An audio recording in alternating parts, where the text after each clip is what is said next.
In episode 42 of Mosen At Large, we're looking ahead to Apple's Worldwide Developers Conference and finding out what you want to see in iOS 14.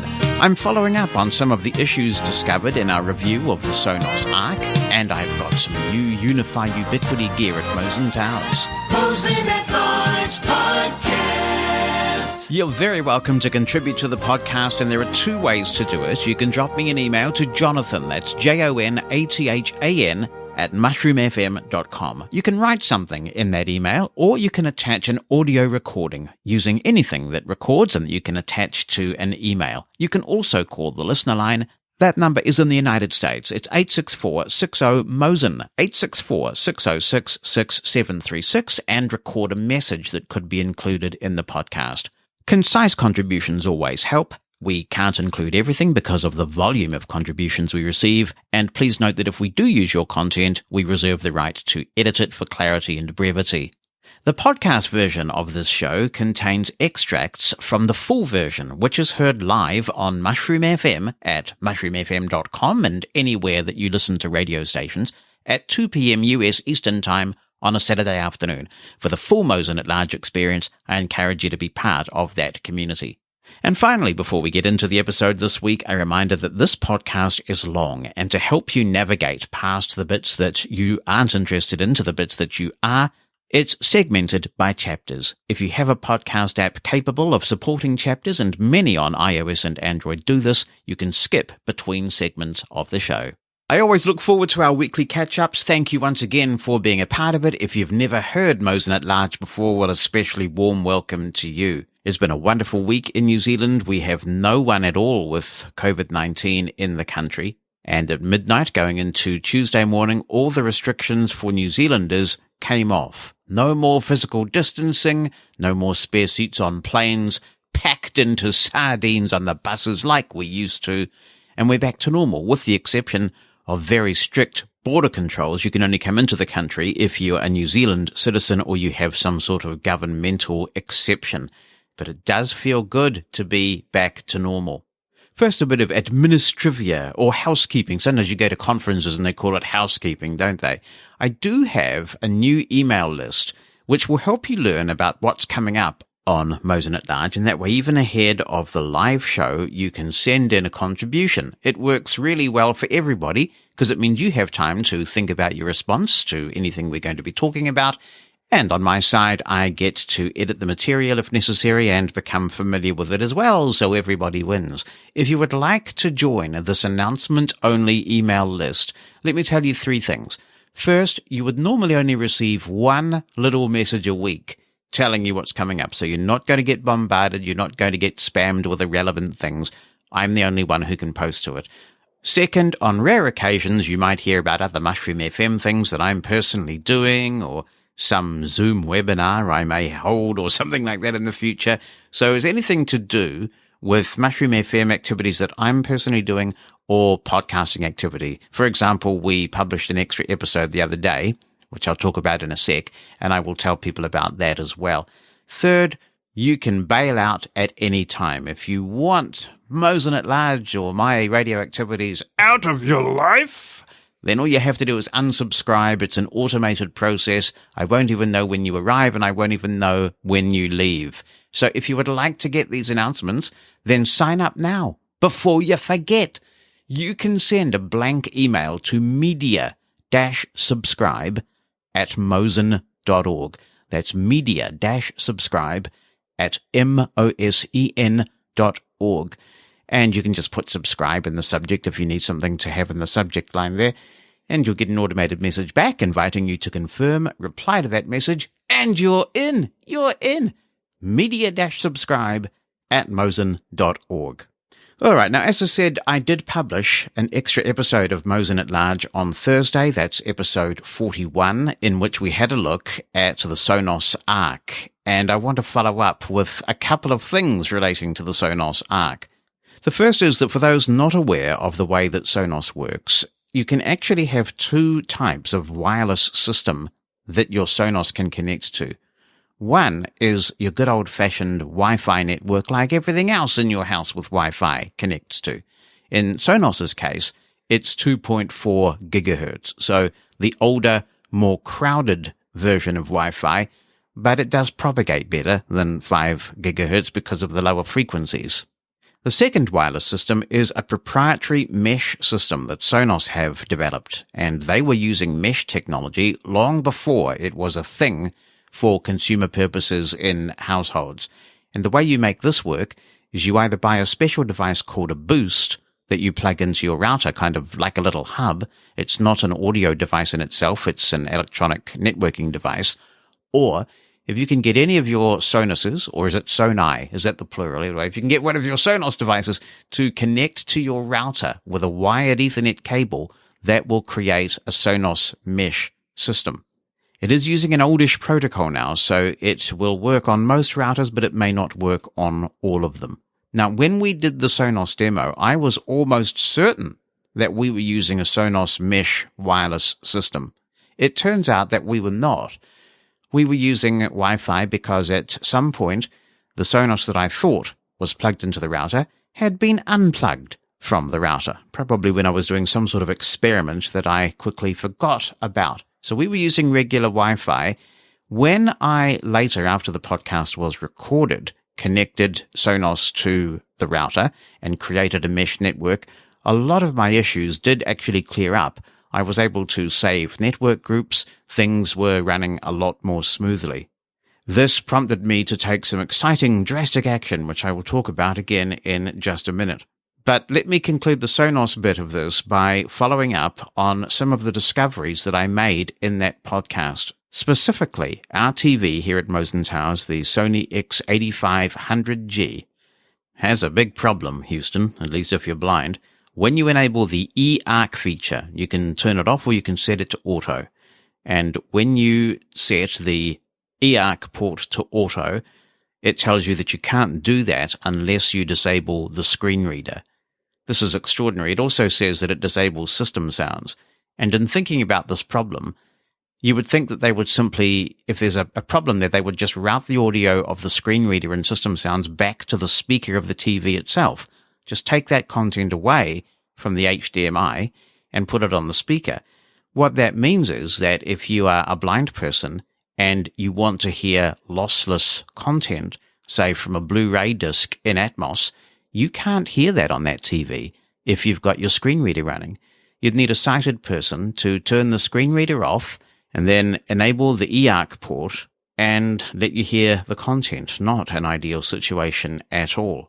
Now, I contacted Sony about this on Friday. They have now escalated the issue. I did manage to get through first-level tech support and have them understand the significance of this problem for me.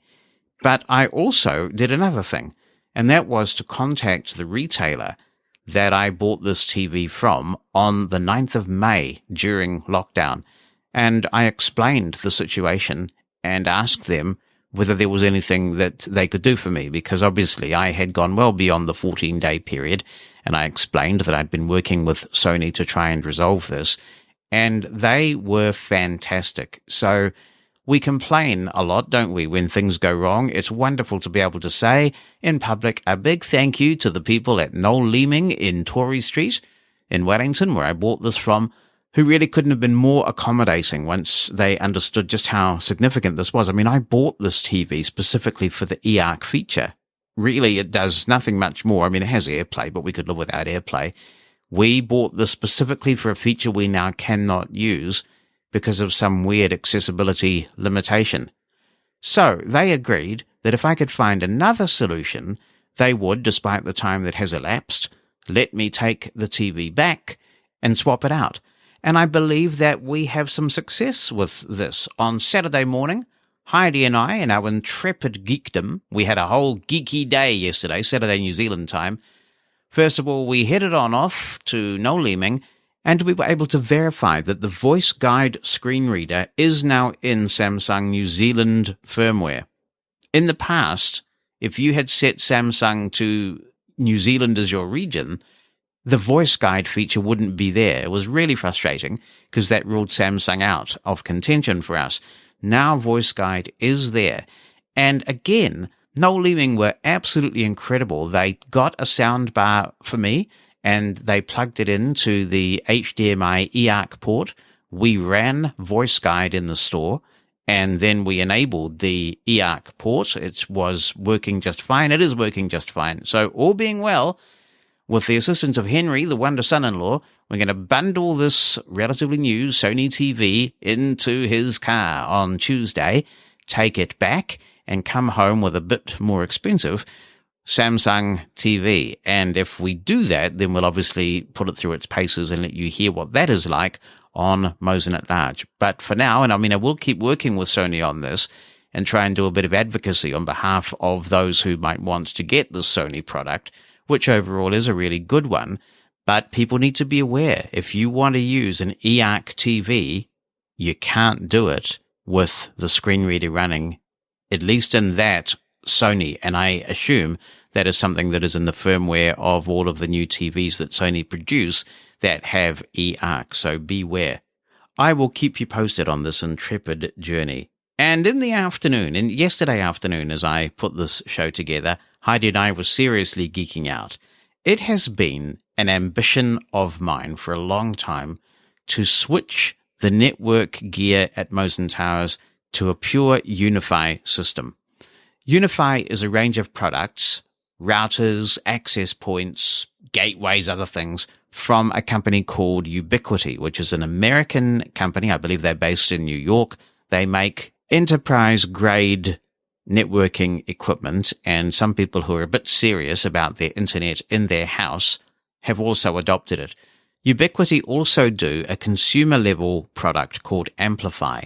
And if you're looking for a simple system that's very accessible and really reliable, then I highly recommend the Amplify range. It's a mesh-based system.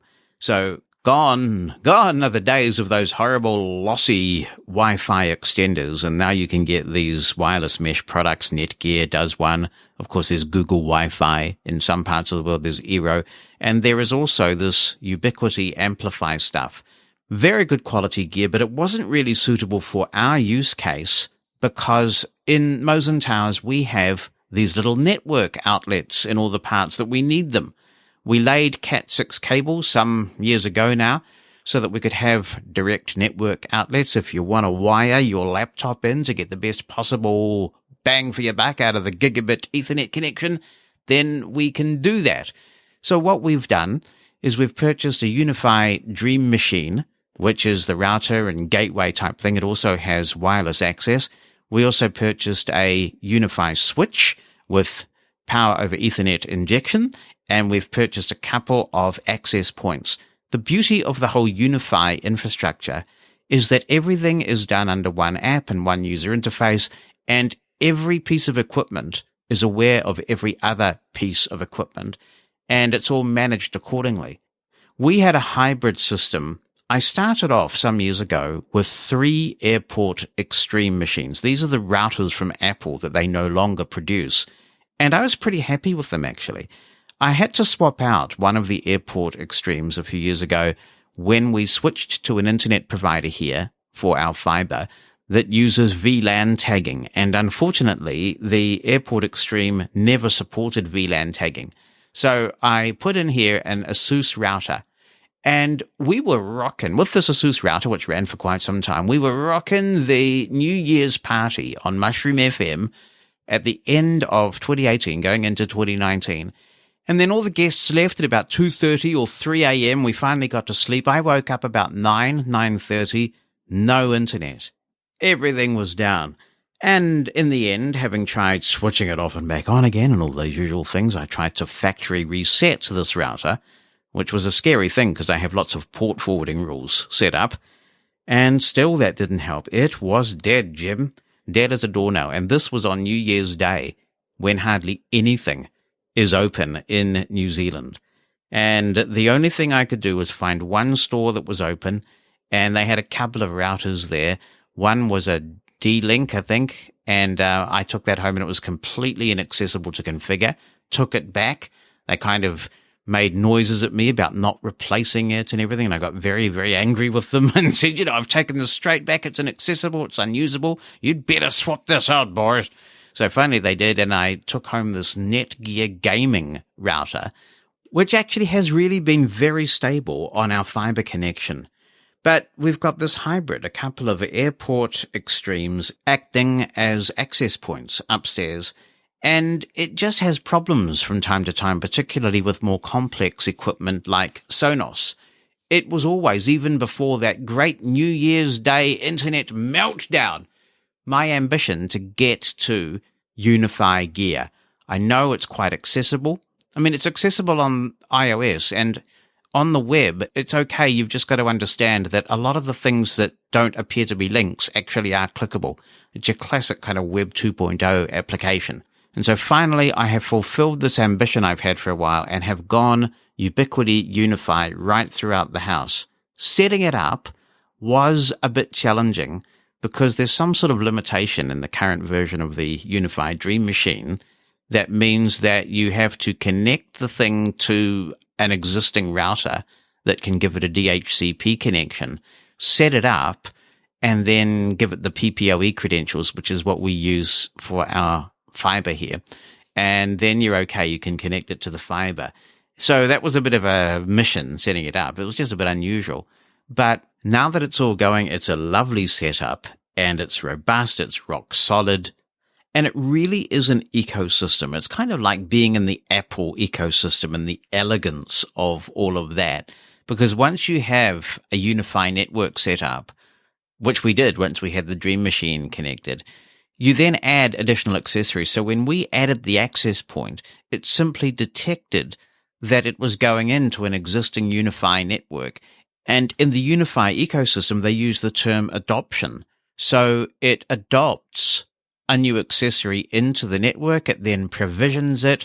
The main Unify gateway, in my case, the Dream Machine, just gives it all the information that it's needed, and it just works. It's really, really slick, and it's a pleasure to work with. And I have an access point left over because the Wi-Fi is so good in these things that where we used to have 2 access points upstairs to get good coverage, we now only need the Unified Dream Machine down here in the studio, plus 1 other access point. So we have one going spare. But I have to tell you a really amazing story. And that is that we got it all set up. I do find it's great. Heidi and I kind of bond over these things. We're both pretty geeky. And also Henry, Heidi's husband, that's good alliteration. Henry, Heidi's husband, he likes networking gear as well, so he was fantastic helping me shop for this stuff as well. We got it set up, and it speeds me way up just to have a human screen reader at a time like that, and Heidi's fantastic. So I put her in an Uber, job well done, and literally at the point that she left, and I got the little push notification that said Heidi is now heading away in an Uber, I then found that Mushroom FM was buffering and it was unlistenable. It sounded like listening to internet radio in the early 2000s on a bad day, you know, completely unlistenable. And I thought, what the heck is this? It was working perfectly just before. And so I thought, all right, well, maybe it's just under pressure because we've done so much to the router. Switch it off and back on again, dude. So I unplugged the Unified Dream Machine. I unplugged the switch that we've got and plugged it all back in, and still Mushroom FM was buffering like a nit. I was really panicking. I turned my Wi-Fi off and listened to Mushroom FM on the 4G internet connection on my phone. Rock solid, which reinforced for me the fact that something must be wrong with our new Unify system. So I retraced my steps and I thought, what have I recently done? I'd added a few port forwarding rules, and for those who love to geek out with their networks and create port forwarding rules, it's 100% accessible. I have never seen a user interface for a router that is so easy to add port forwarding rules. So I went in there, deleted the most recent couple that I'd added, and then I remembered, okay, the last thing I did of significance, I switched our Synology network attached storage drive back on. I'll switch that off. I went through basically in reverse order because I've kind of got used to troubleshooting these things over the years. And it's almost like I have a human undo button. And I was going through undoing all of these things. Nothing was working. And I thought, I'm going to have to swap it all back out, aren't I? I'm going to have to put the Netgear router back in here. I'm going to have to put the Airport Extremes back up there because I've got Mosen At Large. listeners want to hear Mushroom FM, this is a really serious situation. Just before I started to push that major panic button, I had a brainwave, and I called up my spotty nephew on the other side of town, who is on the same ISP as me. And I said, Spotty nephew, I said, why don't you try and listen to Mushroom FM on your Soup Drinker device? So he said, Soup Drinker, play Mushroom FM. And what do you know? It was buffering and carrying on and doing all those mean and nasty things. And I realized finally that actually it was an ISP issue with international bandwidth getting to certain places. I have never had a glitch like that with this ISP before. Internet tends to be very, very reliable here in New Zealand. What are the chances of spending all that time setting up a whole new network, every piece of networking equipment in your house swapped out, and then at the same time, just as you finish that project, the ISP having a major international meltdown? I mean, the chances of that are just so remote. And I was that close to taking it all out again. And of course, had I done that, I would have had exactly the same results when the process was over, because it wasn't anything to do with the gear. You know, oh man, that was close. And now, of course, it's all come right, and I'm really enjoying the gear. The fact that you can open the app, and I will demonstrate this perhaps at some point when we don't have so much to talk about. But just getting the overview of your network, the devices that are connected, it's so easy to assign static IP addresses to any of those devices. It's really good. And I don't claim to be some sort of super network expert. I've learned what I've had to do over the years to do some fairly complex things, but I don't know a lot. But one thing I do know is there's definitely a huge step up in quality and functionality between the consumer grade Wi-Fi that you would normally pick up at your, Best Buy or equivalent, and what we have now. I'm so pleased that we did this. Jonathan Mosen, Mosen At Large Podcast. We've had to wait a little longer than we've become used to, but it's nearly time for Apple to unveil most of the features that'll be in their major operating system releases for 2020. Of particular interest to me and others is iOS 14, given how the iPhone continues to take the blind community by storm. When I was operating Mosen Consulting, just ahead of Apple's Worldwide Developers Conference, I'd publish on my blog a list of things that I was hoping to see in that year's version of iOS. When I look back on those lists now, it's pleasing to see that many of my wishes have come true. And for all the frustrations that we sometimes feel about the bugs in VoiceOver, the fact that so many of those items are now implemented is a testimony to Apple's commitment to accessibility. Well, this year I thought I would share my top 10 accessibility wish list for iOS 14 here on Mosen At Large. And of course I'd be interested in your own hopes, both accessibility related and not, for the operating system.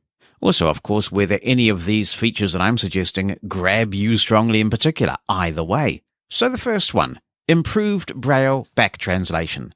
Apple is trying, it really is trying to get Braille right. But in the process, it's also trying the patience of competent Braille users who use contracted Braille. Apple has made some real strides in the last few years regarding the configurability of Braille, and it's fantastic. But at times, Braille has been flaky, to the point of being unusable, and still isn't as smooth as inputting contracted Braille in JAWS, which for me is the gold standard. And I struggle to understand why Apple's very talented engineers seem to struggle so badly with Braille. At one stage I wondered whether there were processor limitations, but back translation isn't that intensive a task, and in any case now there's processor power to burn on iDevices. Apple has always cared about the education market, and for blind people, Braille means literacy. Getting Braille robust and right on day one of iOS 14's release is for me the single most important accessibility feature. The second one, vastly expanded activity functions. Activities were introduced in iOS 13. It was a great initiative. It's come from the Mac, and it's a way to configure VoiceOver's performance based on the app you're using or the kind of task that you're performing. I love this kind of configurability. So I'm hoping that Apple will build on the fantastic start they made by making activities do a lot more. I'd like gestures to be customizable for every app that you use, for the toggling of hints on an app-by-app basis, as well as a feature that would let you determine whether notifications interrupt the speech currently being heard. Let me talk about that some more and give you the context. Every book I read exclusively on my iPhone. It's the only device I use for reading. Sometimes I'll use Voice Dream Reader if I can get the material in a form that Voice Dream Reader can work with, but usually I use the Kindle or Apple Books apps. Sometimes I don't want to put my phone in Do Not Disturb mode because I might be waiting for an important notification like a call or a text, but I don't want VoiceOver's reading of my book to be interrupted when notifications come in. You can certainly override Do Not Disturb for certain people, but that's not really a viable scenario in a business context. So the ability to stop notifications from interrupting speech on an app-by-app basis would be useful. Third on my wish list, a text-to-speech engine application programming interface. I believe this one might be coming, which is really exciting. I appreciate the sandbox approach that Apple has taken over the years, and I know it's a little bit controversial. Essentially what that means is that developers can't go rogue and access data that they shouldn't across the system, and when you delete an app, it doesn't leave messy data fragments all over the operating system affecting your system's performance. That means, though, the trade-off is that Apple needs to create application programming interfaces, or APIs for short, to let developers do things that have value across the entire operating system. It's annoying and wasteful that if you buy third-party voices, you can only do so with in-app purchases for a specific app, and you can only use those voices in the app you bought them for. This creates the undesirable situation of sometimes having to buy multiple copies of the same voice to use in different apps. Not only does that waste storage, but for blind people who often struggle to purchase an iPhone in the first place, it's completely unnecessary expense that could be avoided with the right API. All the voices that I've bought over the years, for example, for Voice Dream Reader, can't be used by any other app. A TTS API will fix that, and it'll give iOS users the same choice of voices that Android users have had for many years. Apple's done a good job with creating new APIs in recent years, safeguarding security while improving flexibility and openness. It's a sensible, albeit slightly bureaucratic approach, and hopefully we'll get the TTS API this year. Fourth, Siri. I queued for 6 hours to get an iPhone 4S in 2011 on the day it was released because I was so excited about Siri. It was innovative and fun for its time, but let's face it, Google Assistant has eaten Siri's lunch. I often find Siri sluggish and, frankly, obtuse. I want it to be responsive, and I want it more often to give straight answers to straight questions, something that Alexa does well, usually, as well. We are making progress, though. Siri shortcuts and opening up Siri through an API have really made a big difference. I like being able to tell Siri to play Mushroom FM, for example, with a simple command, and Siri shortcuts, when you learn the really basic rudimentary building blocks of shortcuts, are incredibly powerful. I think Siri shortcuts have been the best thing to happen to iOS for a very long time, and if you're interested in getting down there and having a play, you will be amazed what you can achieve with Siri shortcuts. But that said, I thought we'd be a little further along with this technology by now. When I got my iPhone 4S in 2011, so we're talking 9 years ago now, I thought surely within the next decade, we must get to a point where we can say to Siri something like, find me the cheapest flight between 9 a.m. and midday and book that, and I want to come home at a certain time, and have Siri do all that heavy lifting for me. For people who struggle with this technology, for whom the touchscreen isn't intuitive, imagine the power that would have if it could simplify online shopping with a conversational type of interface. Ordering flowers would be another fairly simple case study for something like this. You could simply say to Siri, I want to order a dozen red roses for my significant other. They would, of course, for sighted people show pictures of the flower arrangements, but also describe them, tell you about the price, and ask which one you'd like to order. You could then just go ahead and do it.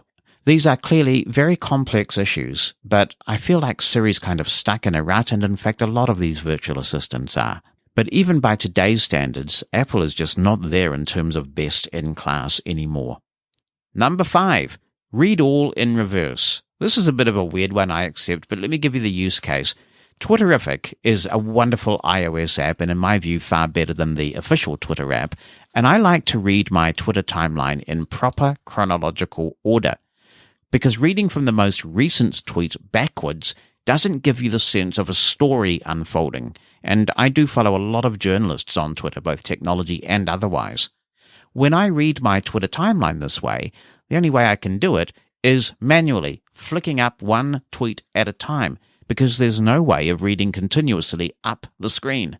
This feature would make a real difference in apps that put the most recent item at the top of the screen. Sixth in my list, please fix the accessibility of notifications. When iOS 13 was released, notifications were badly broken for voiceover users. You couldn't scroll through them if you had a large number of them. Eventually, you would reach a point where flicking right wouldn't scroll any further. The best way to work around that bug was to clear each notification as you read it. And then, praise the Apple gods, it got fixed.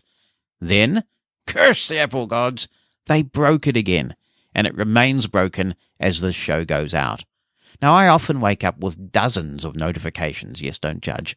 But I hope Apple fixes this once and for all. It's incredibly frustrating and impeding to the user experience. Seventh, fix email. Apple email for iOS is my favorite way to work with email, and I use it a lot. I love the unified inbox and the way that VoiceOver handles threads. It is such an efficient way to engage with long conversations by email in email lists, for example, and it saves me loads of time. But this has been spoiled by the fact that deleting an email often sends iOS into the focus twilight zone, instead of elegantly placing focus on the next message in the folder. It is really sad and concerning that here we are in June and this high-impact bug remains. 8. Better handoff for MFI hearing aids. A little over a year ago, my number finally came up and I was able to upgrade to made-for-iPhone hearing aids. Overall, I've been pleasantly surprised by their good latency and how well they work. One thing that has been a casualty of them, though, is my iPad Pro, which I don't use as much as I used to. That's because handoff isn't working properly for me, and based on my web searches for many others, both blind and sighted.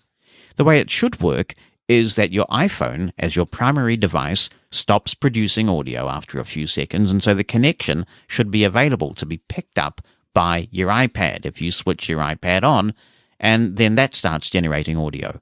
For me and many others, it simply doesn't work that way. Sometimes by toggling Bluetooth completely off on my iPhone, I can get the iPad Pro to pick up the MFI hearing aids. At other times, I need to reboot the hearing aids or the iPad or both. I understand that AirPods used to have this problem too, but Apple has sorted that now. MFI hearing aids need to be fixed as well. Number 9. Vibration at startup. Now, this feature request is a little bit below the iOS level, I suspect, but it boggles my mind that for all the wonderful things Apple has done in the accessibility arena over the years, iPhones still won't do a basic thing like vibrate when you switch the thing on. As someone who once trained many people to use an iPhone, powering it on was even a frustration before they got to flicking and tapping. Come on, Apple, this one really is a no-brainer. And number 10, I want to reintroduce a concept that I came up with in iOS 12, and I call it defect equivalency criteria. I realize that's a bit wordy and your eyes may be glazing over, but let me explain, because I think this issue is absolutely critical. This last item is a request not for a new feature or even a change to an existing one, but rather relating to how accessibility bugs are handled and prioritized by Apple. As someone who has worked as a product manager in the IT industry, I'm well aware that all software has bugs. Every piece of software you are running has bugs, and you've got to stop developing at some point. There comes a time when you have to make a call that says, we need to release this thing now. We will absolutely keep working on the outstanding bugs, but we've got to get a product out there. The critical question then becomes, what software bugs are unacceptable in a public release that doesn't have a beta designation? I believe that in an accessibility context, Apple is failing to address this question appropriately or even humanely. It is absolutely the case that for many years now, Apple has had very significant high user impact accessibility bugs in every initial release of iOS, and that is not because Apple hasn't been told about the bugs. I remember when Apple opened up their beta program to the public and you didn't have to have an Apple developer account to test, and I published a blog post at that stage to try and curb people's excitement, and I said, don't think that because more people are able to participate in the beta process that you're going to get less buggy releases, because Apple had been told about these bugs before by people who did pay to have a developer account, often specifically so they could help the blind community and Apple by feeding back on accessibility bugs during the beta process. So they were told about the bugs, they just chose to release without fixing them. Someone, somewhere, is actually making a call, making a decision that it's okay to release iOS with the extremely serious and for some users crippling voiceover bugs that we have been seeing in the last few releases. We can and should complain about that. Our money is as good as anybody else's. But I also believe we should complain constructively. To that end, I'd like to offer a simple guideline that, in my view, should assist Apple to determine whether a bug is tolerable until it's time for another minor release. The key to this, in my view, is to translate the impact of a bug to an equivalent bug for the cited. To illustrate what I'm saying, let me paint a hypothetical picture for you.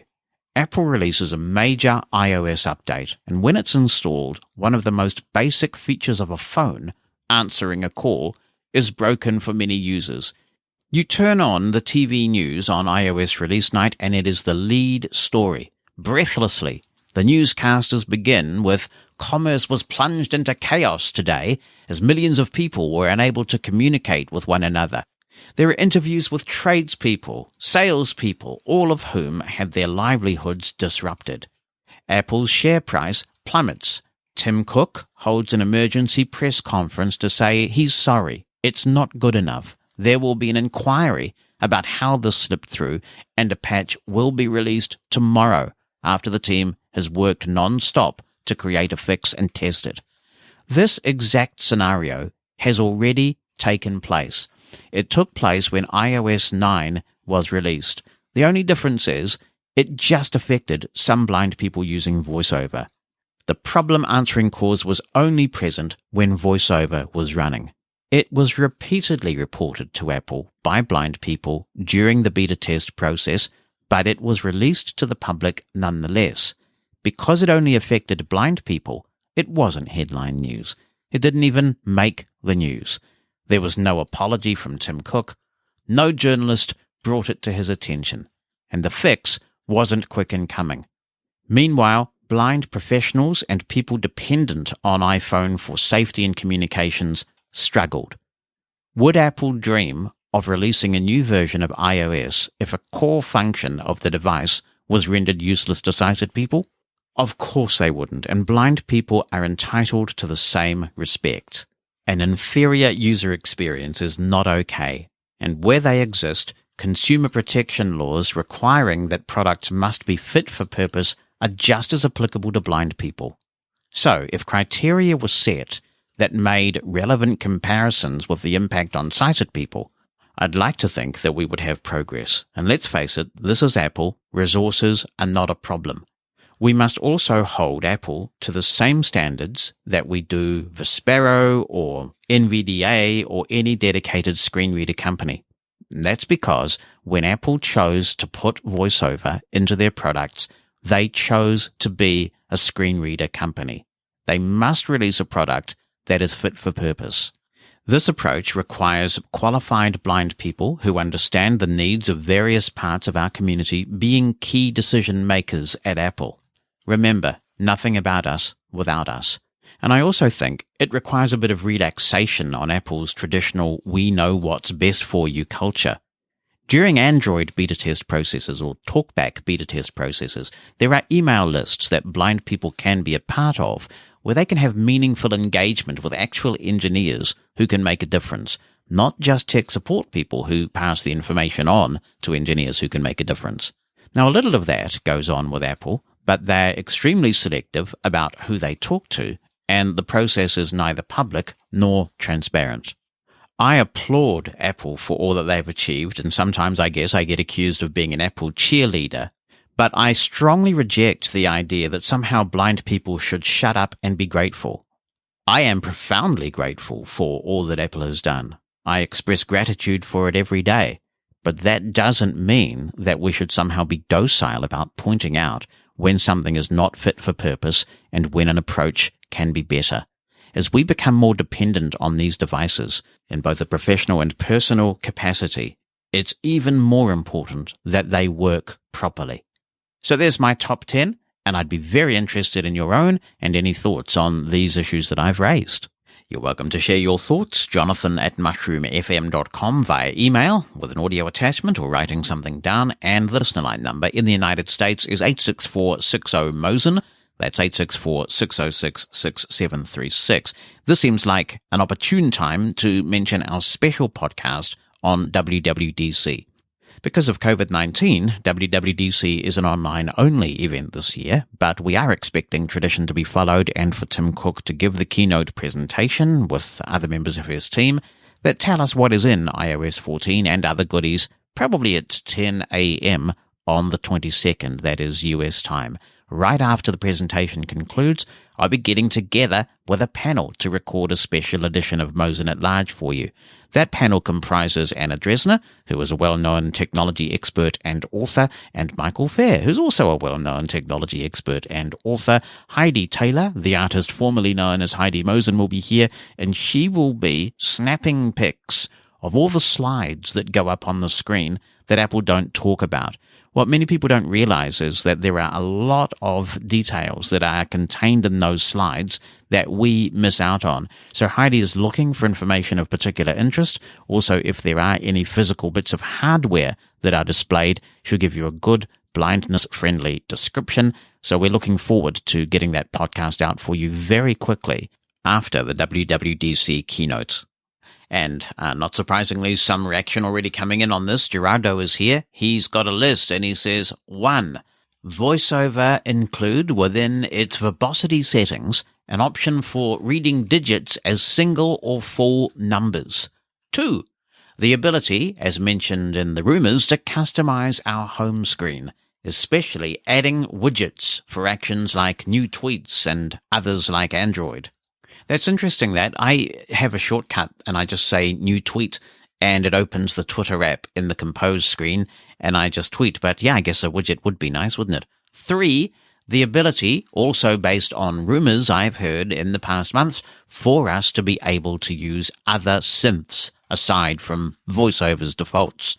It'd be neat, he says, if voices previously bought through VoiceStream Reader could be used with VoiceOver. 4, for WhatsApp and other messaging apps to be opened up so that we'd be able to use different vibration patterns as set in iOS contacts, useful, for instance, when while reading or watching Netflix or other content, I tend to put the phone on vibrate-only mode via the switch above the volume. It's how many times I haven't noticed a WhatsApp from family until it's too late to answer. Thus, if we could have different vibration patterns on WhatsApp or other messaging apps, it'd be a blessing. This would finally allow me to get the full potential of using our iPhones as a media consumption device too. Brian Gaff writes, well, I'm tempted to say a version that works with VoiceOver correctly from start might be the best bet. It may well be impossible in the hardware, but since we do expect bugs, some confirmation of a restart as a vibration or noise would be very welcome. I'd also like to see a simple way to vote up or down accessibility ratings of a running app that was reflected in an indication of accessibility in the App Store, or indeed some tested with VoiceOver section. That would be really good, wouldn't it? Some sort of accessibility rating that was user-influenced. It might also be nice to have some customization of the behavior of the controls, i.e. stay where you last left it or go back to the start, as it can be a real pain when you need to get to where you were and it keeps on going back in nested items. He says it's about time they built in or had their own beginner's guide to how to use the phone with VoiceOver. As for enhancements, well, in the main, it's okay. Just don't improve stuff worse. Anil in India says he would like to see in iOS 14 support for all vocalizer voice packs. That way, he says, Apple will be able to support most of the languages that Google TTS supports. I mostly browse the internet on my Android phone because my regional language is supported by Google TTS. On Twitter, Tristan Clare says, I'd like to be able to navigate a document by heading without my phone saying, heading not found, when I know full well there are heaps of headings left in the document. It really slows a lot of things down, doesn't it, Tristan? Something that I don't think Apple will ever do for security reasons, but Tanya is on Twitter and she says, I'd like to see an accessibility feature where all updates are permanently turned off. That way, people with short-term memory loss and people with dementia can continue to use the software they're familiar with. Hey, Jonathan, it's Mike Fair, and to start this off, what do I want from iOS 14? Basically, two things. I want the bugs fixed from iOS 13. I want everything to just work, especially the basics. Like if some new artificial intelligence-driven thing doesn't quite work, describing an image, I'm more okay with that than I am with the basics not working. Like when you make a call and then you lose voiceover. I want nothing in iOS 14 that's that inexcusable. The spell checking stuff should just work. All of that with no hassles and no regressions. I would love that. Second, I think, is a long overdue tutorial for voiceover users to take them from the absolute scratch to a level of competence sufficient to at least use something like Apple Books and get your user guide for your product and be able to read that competently so you know what you have and what you can do. Third would be in the App Store. I'd like a system whereby you can limit your search to accessible apps that are known to work with VoiceOver, and that would be, I think, a good thing. Again, mainly for beginners especially, but just good for everybody, so that we can at least know what works and not invest, if we don't choose to be pioneering in that way, into apps that might not be accessible. I'd like at least that to be an option, something that you can easily get around if you want to explore more broadly, but at least to allow people to find out what is out there and accessible and will work for you if you want it. There should be a way to do that. So those are the basic three. And if anything, I think the tutorial for VoiceOver calls to me the most. I think that we're really in a space where there is a learning gap that beginners have to get around. And it would do a lot of good, I think, for a tutorial to be out there on everyone's device that is just there for them when they have it, and they can easily sort of find out about it. Maybe there's a way of directing people to accessibility features that would be considered non-obtrusive, non-sort of invasive, but there and will sort of tunnel people towards finding out about accessibility features more. I'd like to see something like that, perhaps during the setup process. Thanks, Mike. And there is a general feeling coming through in these comments of frustration regarding the bugs that persist in iOS. And look, Apple can't take blind people for granted anymore. Android is becoming increasingly more viable, particularly for speech users. So they've got to lift their game. Your comment about the accessibility of apps really resonates with me. I was looking for a nutrition tracker and wanted certain criteria to be true about the app in general, but I wasted a lot of time trying apps to see if they were accessible or not. And given that Apple reviews every app that is in the store before it's published, there should be some sort of process, some automated process even, that just basically checks whether an app is fairly compliant with Apple's own accessibility guidelines. So I do think that that would be doable, and it would certainly make a big difference. Also on Twitter, Christopher Duffley is here. He says for iOS 14, please, oh please, remove the sandbox and allow developers to modify the EQ for people's headphones or earbuds. We need this so bad, unless you want to stick with the late night setting, which is quite adequate for AirPods users. Yes, and it would open up a lot of possibilities for hearing aid applications like Sonic Cloud.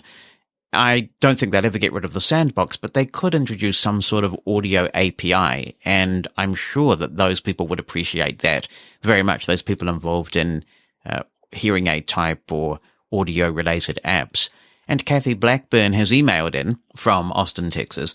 She says, my biggest irritation with iOS 13.5 is still the repetitive notifications. I got a notification from settings that there's another little update tonight. If by chance that fixes notifications, then I'd just like for Apple to take their time with the next major update to be sure they don't break something else. No, sadly, not a thing yet, Kathy, not a thing, and it frustrates the soup out of me as well. Joseph Hodge on Twitter. Hi, Joseph. Good to hear from you. He says, my most wished-for feature is separating voiceover and media volume. Audio ducking works some, but to be truly productive for me, I want the ability to set my media at a volume under my voiceover. Right, so I checked in with him to see whether if the rotor action to adjust voiceover volume were enabled, whether that would make a difference. But what he's asking for is not just the ability to turn voiceover up and down, which you can at the moment, but the ability to turn media down, which would give you a lot of granularity over the balance between voiceover speech and what you're hearing. That would be great if they would put that on the rotor, for example. Jonathan Mosen At Large Podcast. On the subject of whether you would take sight if it were offered to you, a reality check comes in from Colombia, and Luis Pena says in the discussion of the bionic eye, it's important to point out that a totally blind person since birth wouldn't be able to recover his sight. This is due to the fact that it's necessary to have a brain structure involved in your vision maturing fully for this process to take effect. The maturation process of these structures takes place during the first months of life. Incidentally, this is the reason why babies born with cataracts should undergo surgery no later than the 8th week after their birth so they can achieve full maturity of the visual cortex through sensory stimulation. This was the case with my daughter Juliana, who was born with cataracts and underwent surgery when she was 2 months old. It seems to me that this bionic eye would be suitable for people who have lost their vision later in life, especially due to lesions in the retina, such as macular degeneration or retinitis pigmentosa. Finally, I would like to share with you an experience that I had 16 years ago. At that time, I was losing the little bit of sight that I had since I was a child. I had to undergo a very risky and complicated surgery that involved a cornea transplant. As a result of this surgery, I was able to recover some sight, not much, but sufficient to make an important impact on my life. This was a wonderful experience, and if I had the option to recover my sight fully, I would go for it. Tristan Clare is writing in from Australia with the subject line, to see or not to see. Oh, how Shakespearean. And she says, like you, I was born blind, or in my case, with extremely low vision. My condition is called LCA. It's genetic and it affects the retina. My brother has it too, and he has no sight. Both of us lead full lives where blindness hasn't got in the way of anything we want to do. Up until early this year, I would have said the same thing as you, that I wouldn't take the cure if it was offered to me on a plate with icing on top. Then, earlier this year, I read about a clinical trial for gene therapy to restore the sight of people with LCA. I'm aware that at this stage, it's purely speculative. It could come to nothing, be prohibitively expensive, or not happen in my lifetime. All of these things I am okay with, Like you, I'm not sitting in the dark with my hand out begging for full sight. I also hate that the narrative around such a cure portrays people like me doing exactly that. But it did get me thinking. I'm already a really visual person.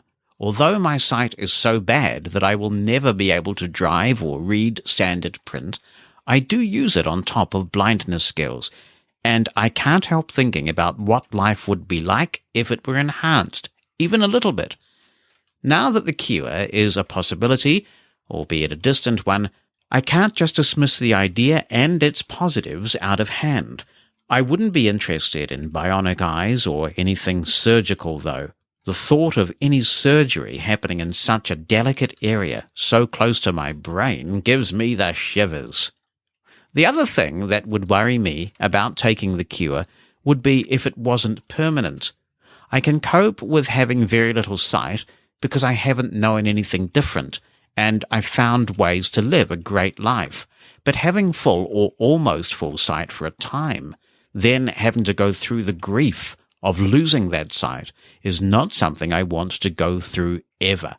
So, if sight were offered to me, it would have to be non-invasive and permanent. Otherwise, I'm just not interested. Thanks for raising this topic, she says. It's a good one. And thank you for your very thoughtful comments as ever, Tristan. And in her contribution last week, Maria mentioned Mike May. Well, that's got a bit of alliteration there, isn't it? And here is Mike May chiming in on this. He says, I thought I would weigh in on this since I am one of a handful of people who had some vision restored after long-term blindness. I went blind at age 3 from a chemical explosion and had stem cell and cornea transplants in 2000. Our visual development is complete around the age of 6, so when this bionic retina does work, it will not instantly restore sight, especially for those who are congenitally blind. In my situation, the new vision was quite overwhelming at first. As I learned to integrate it with my blindness skills, it became more useful. For example, I use a cane or dog for mobility and use the sight for, well, sightseeing, not for what is on the ground in front of me. Bonnie is absolutely correct. My optics are actually good enough for me to drive a car and to read a book. However, since my visual cortex was only half developed, I cannot do either of those major things with my eyes. My actual acuity is 20/1000, enough to see colours and motion. I have no depth perception or ability to see faces or details. The neuroscience around vision is fascinating. Oliver Sacks commented on my situation in a BBC documentary in 2001. A Nature article came out in 2003 explaining that it was not likely that I would become any better at seeing as an adult. A best-selling book about my life and visual restoration, Crashing Through, came out in 2007. I had no interest in getting my sight back. I did it because I was curious to pioneer this very new medical technology. I wouldn't be Mike May if I didn't try it. Thanks, Mike. And Christopher Wright writes, yes, it's right that Christopher Wright is writing, right? And he writes, in regards to the question of restoring vision, my answer is no. I've been blind since birth and have ROP. While it would be nice to have vision for information purposes, that's all I care about. Even if it were possible to restore vision, my brain would most likely not be able to handle the input. I have no concept of colour, facial expressions, etc. I used to wish I had vision like everyone else. However, the longer I live, the more I've come to view blindness as a gift. It gives me a different perspective on the world. I miss out on so many superficial details, such as fashion, that really aren't important in the grand scheme of things. I like to say function over appearance, and blindness really makes this statement true. I'm in the process of reading the WWW trilogy for the second time and have finished the first 2 books. Thank you for introducing me to this wonderful series. I definitely believe it has opened my mind to many interesting ideas, particularly consciousness. It gives me a lot to think about when it comes to the ultimate question everyone has been trying to answer. I find the idea of web mind extremely fascinating, and stopped paying attention to the blindness altogether when he was introduced. However, having a new perspective on these books, after not reading them for 4 years, makes me wonder about the portrayal of blindness. While the descriptions are generally accurate, I'm slightly disturbed by Caitlin's strong desire to receive vision, even after being totally blind since birth. I obviously don't share this enthusiasm. I wonder what your thoughts are on this. I suspect some of Sawyer's views are a little biased since he has vision. I plan on talking to him about the series after I finish Wonder. Thanks very much, Christopher. A couple of points I want to pick up on there. First, I am quite interested in fashion, and I do care about appearance and what people look like and things like that, so I guess it does depend. Somebody once suggested to me that being blind was wonderful, and this was a sighted person who said this, by the way, because how could a blind person be racist when you can't see someone's skin color? Gosh, I wish that were true. I've met some pretty racist blind people in my time. Similarly, I think a lot of blind people do care not just about their own personal appearance and whether they look fashionable or not, but whether other people are as well. I think it's okay to have an interest in fashion, but other people do share your view that somehow blindness makes us exempt from superficiality. I'm not so sure I agree, but it would be interesting to know what others think about that. Now, regarding the Sawyer book, I think that Caitlin is pretty realistic. I can imagine as a teenager, let's not forget what it's like to be a teenager. For those who are not, it can be pretty difficult. You are watching your friends drive away in vehicles. Some are dating, and depending on your circumstances and how well you're accepted in your community and your degree of social adjustment, it could be difficult for you to do that. So there are various things that happen when you're a teenager, perhaps you're being excluded for various reasons, that really sometimes make you think at a time when you don't want to be different, you want to be in with a crowd, that being blind is just such a piece of soup sometimes. So I can certainly imagine that Caitlin might want to go for the, what do they call it, the iPod that would give her some vision. And Carol Ashland has emailed in on this subject. Nice to hear from you, Carol. She says, I'm 72 years old and have been blind all my life due to retrolental fibroplasia, now called, boringly, retinopathy of prematurity. If I was offered the chance to receive sight, I would jump at it. I am sick and tired of finding things to be inaccessible. If such a thing actually became possible, governments would have to understand that people who received it would not suddenly become totally functionally sighted people. I love your podcast. It's one of the best out there. Thank you so much, Carol. I do appreciate that. And short and sweet from Dawn Davis in Sydney, and she says that she's been blind since birth, and if she got her sight back, she would be terrified. Hi, Jonathan. It's May Thompson here. Yes, I would like to get my sight back, like a few people have said, just to see what it's like. But whether I could cope with it or not, I don't know, because I think it would be a very, very steep learning curve. And regarding sight, I was just thinking the other day that I do this exercise class with a lady who has become a friend. She used to help me in the swimming pool, and she does this exercise class individually for me over Zoom, because a lot of the videos that you get on YouTube, like we've talked about before, they're so visual, they're not easy to follow. One day when I was with her, she said, give me a high five. And I said, what? I'd heard of a high five, but I didn't know how to do it. And I said, how do you do it? What's a high five? So she showed me how to do it. And I often wonder if blind people would know if someone said, give me a high five, if they would know what to do. And same with waving. Have you ever, if someone says, wave to them, they're waving to you, I always feel awkward. I always feel a bit stupid, like waving. And I think, well, do you do it this way? How do you do it? I wondered if you've ever had somebody saying wave, just give them a wave. It just feels alien to me somehow. What do other people think? It just makes me feel awkward. Yes, there are some things that we just have to be taught, aren't there? And waving is certainly one. I remember being taught as a kid how to wave. Jonathan Mosen, Mosen at Large Podcast. Jonathan, this is Roy in Little Rock.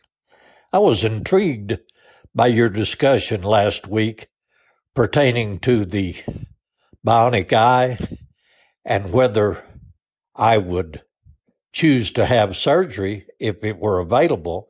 And my immediate reaction was, sure, I would.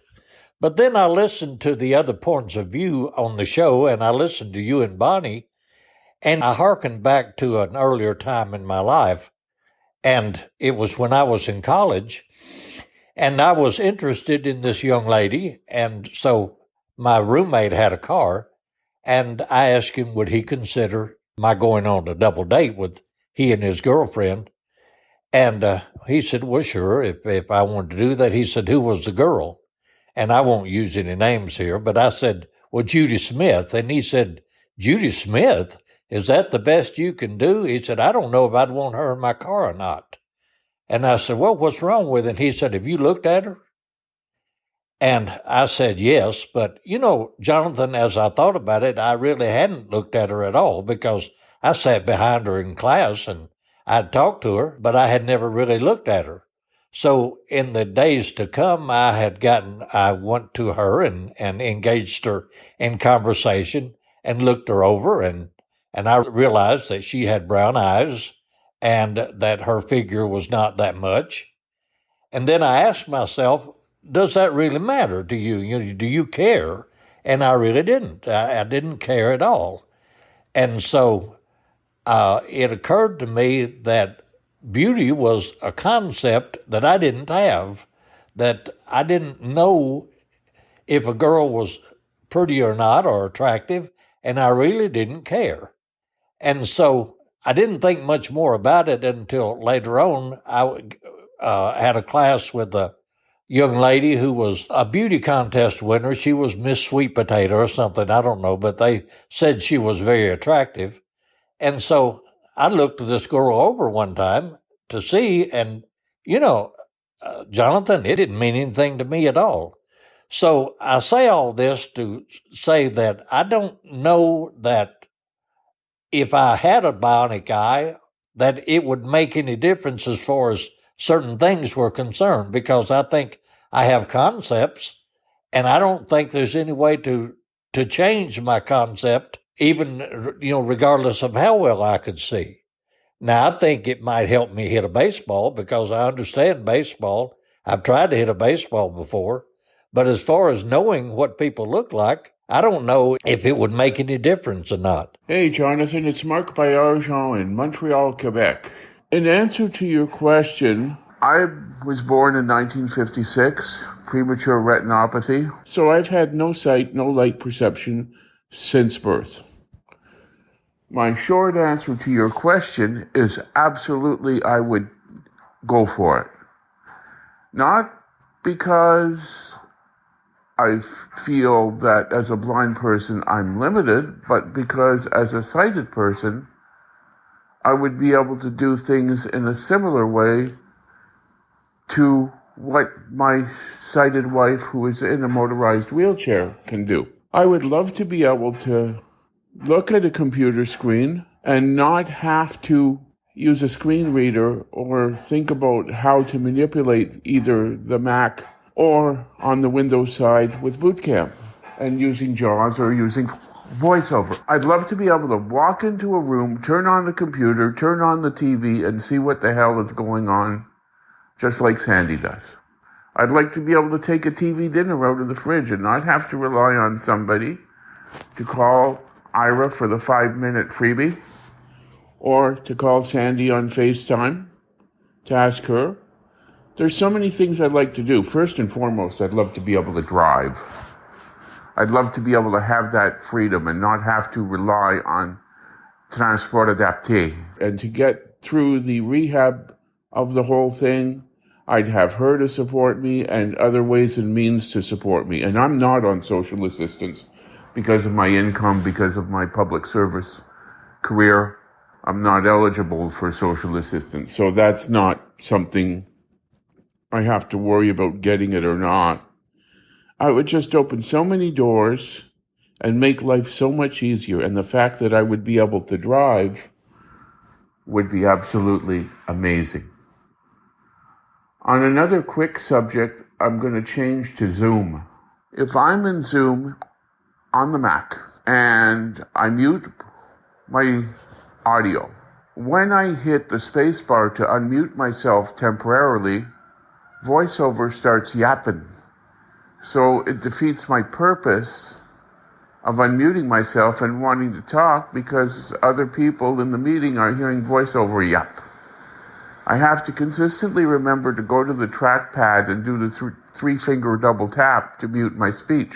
Is there a way of getting around that in the sense of making VoiceOver work in such a way that when you press the spacebar temporarily to unmute yourself, that VoiceOver won't yap and interrupt what you're intending to try to do? My second question relates to when you're in a meeting in Zoom, is there a quick keystroke that you can use with the Mac to determine who is speaking at the time they're speaking, rather than trying to arrow, VO right, etc., to find that particular focus area, which is often hard to get into because it takes arrowing left and right sometimes 2 or 3 times in that area before it actually tells you. And then 30 seconds later, VoiceOver loses focus. Good to hear from you, Mark. I think for a VoiceOver user, probably using the shortcut key to mute and unmute your audio may just be easier. So in the case of the Mac, that's Command-Shift-A. The one thing I would observe is that obviously if you hear VoiceOver yammering away when you are holding down the spacebar to temporarily unmute yourself, that could be annoying for you. If other people are hearing VoiceOver, that sounds to me like you are using the built-in mic on your computer with the speakers on your computer. If it's possible, I'd strongly encourage anyone on any video conferencing platform not to do that. It is really good etiquette for these things to use a decent headset, because echo cancellation can sometimes go wrong. I cannot tell you how many Zoom meetings I've been on in the last few months that have been derailed because something has messed with the echo cancellation. There has to be a special algorithm in place that tries to isolate the sound of somebody coming back through the speakers from your microphone. And that sometimes does not work in any of these platforms. So the best thing you can do, and you'll get a lot less room ambience, which helps people like me who have a hearing impairment, get yourself a decent microphone headset and wear that. The world will thank you for it.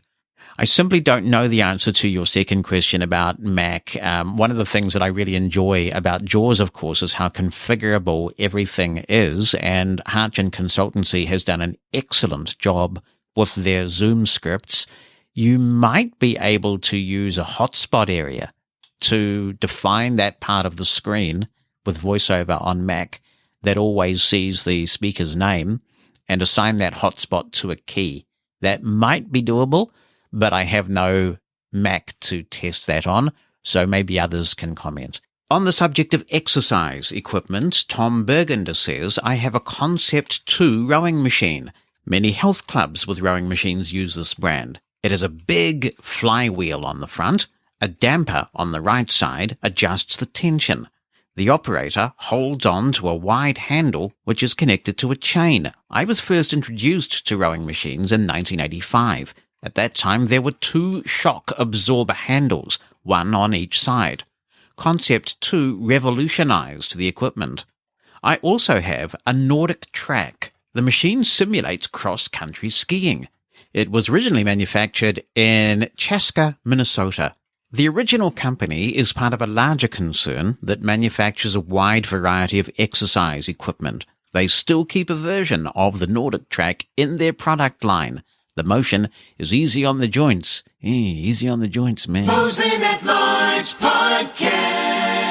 Hi, Jonathan. Mike May from Northern California, living in Wichita, Kansas. Couple things from episode 38. Vince was talking about trying to get into a friend's apartment and remembering the door codes. One of the ways to do that is to use a GPS that allows you to record a user point of interest. That way the information is geographically contextual. The CNI GPS does that. Blind Square does that, and probably some of the others do as well.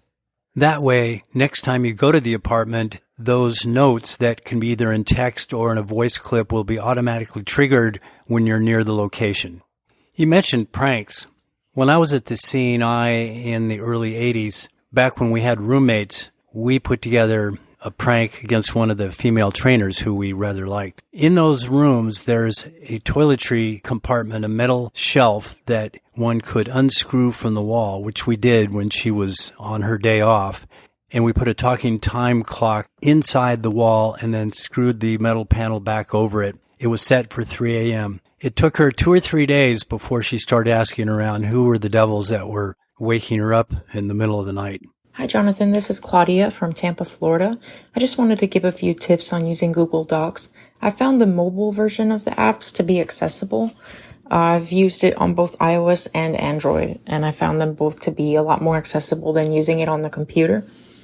And I also wanted to point out that it's very good to try to ask for permission to collaborate throughout the whole document, such as getting editing, comments, and everything, all the permissions that you can get, because that actually helps to make the experience a lot more accessible.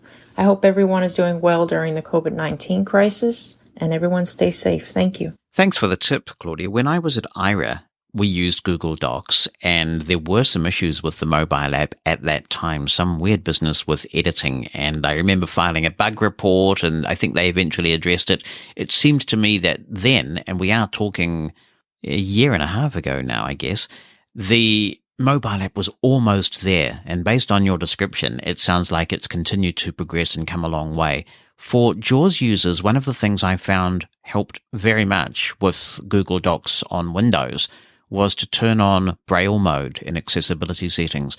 Even if you are not a Braille user, that seemed to really improve the experience. Also, in recent times, JAWS has introduced some of the navigation quick keys that users of Word have become used to. And I found those easier just because they're so ingrained in my brain, muscle memory and all of that, than trying to memorize all of the multi-layer keystrokes that do similar things in Google Docs, although there are more of them. But it would be great to hear more experiences of Google Docs. I'm glad yours has been favorable on the mobile apps, and also to find how people are going with collaborating with others on Google Docs. I think the collaboration features of all of these tools are one of the best things about them, whether it be Microsoft Office or the G Suite, because in the past, people would go up front and they'd write on a whiteboard, and you'd have to try and keep up with what people were writing and blacking out and replacing.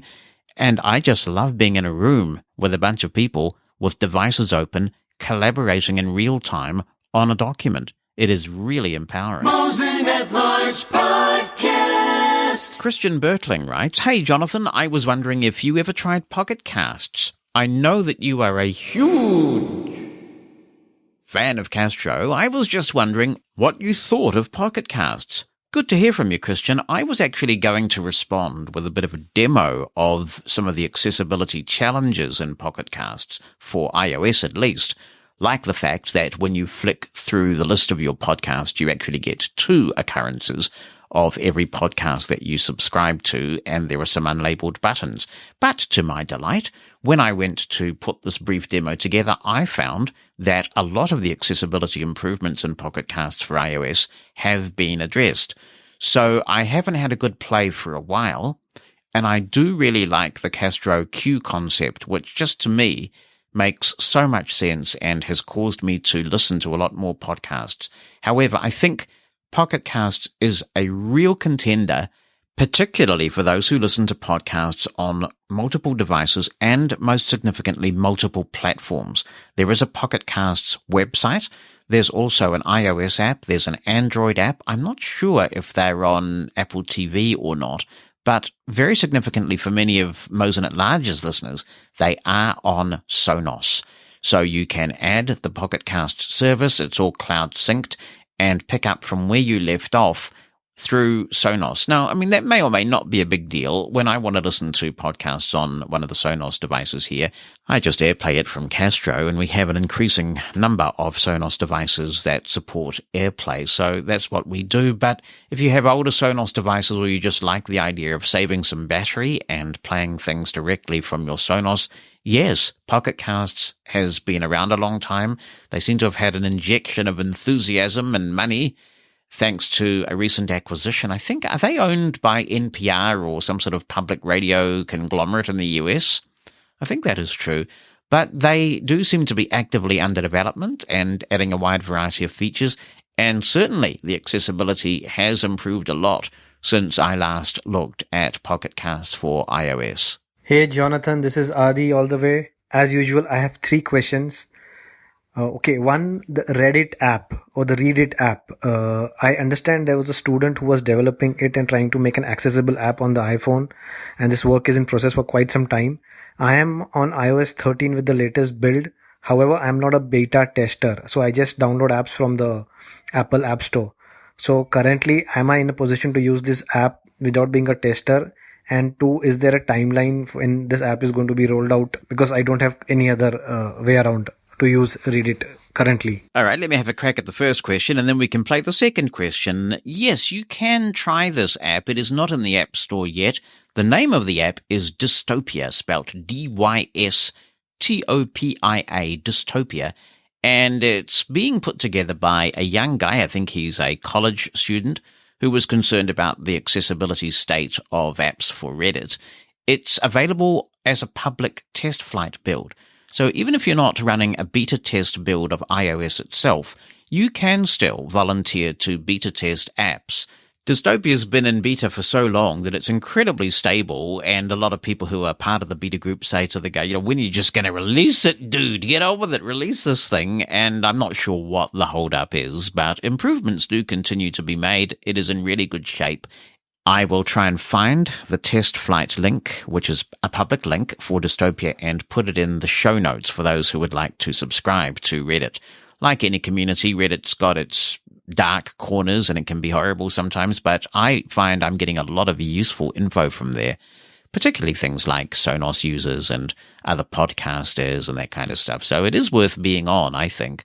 And all you need is the Test Flight app, which is a free Apple app that allows you to get push notifications when a developer updates a test build. You can also provide feedback to the app developer. And because of Apple's sandboxed approach, now that said, you could try a couple of other apps that I have found fairly reasonable. I think Dystopia, while it doesn't have every feature that the other two I'm going to mention have, it is, I think, on balance, the most accessible. But these other 2 apps are pretty good in terms of their accessibility. One is called Apollo, and the developer has wonderful release notes. I've been talking in the last couple of weeks about apps that just don't tell you what they've fixed in their app notes when they release a new build. The Apollo release notes are wonderfully detailed, and he has put quite a bit of effort into voiceover support. So you can check out Apollo for Reddit in the App Store. There's also another one. It doesn't appear to be as updated quite as frequently, but it's still pretty accessible. And that is called Bacon Reader, which I'm pretty sure is all one word. So check out any 3 of those apps, but certainly the one that has been developed specifically with blind people in mind, and it has lots of actions and voiceover features and customization for verbosity. That one is Dystopia, and it's available as a test flight build for now. Second question, in case you recollect, I have recently, a few months back and during the lockdown, started using my Apple Magic Bluetooth keyboard. I am primarily a Windows user. I have never used Mac, and I'm really loving this. However, most of these products are not available in my country. Just as a backup, for my professional use, I need to do typing maybe 10 to 15 minutes a day on my iOS device.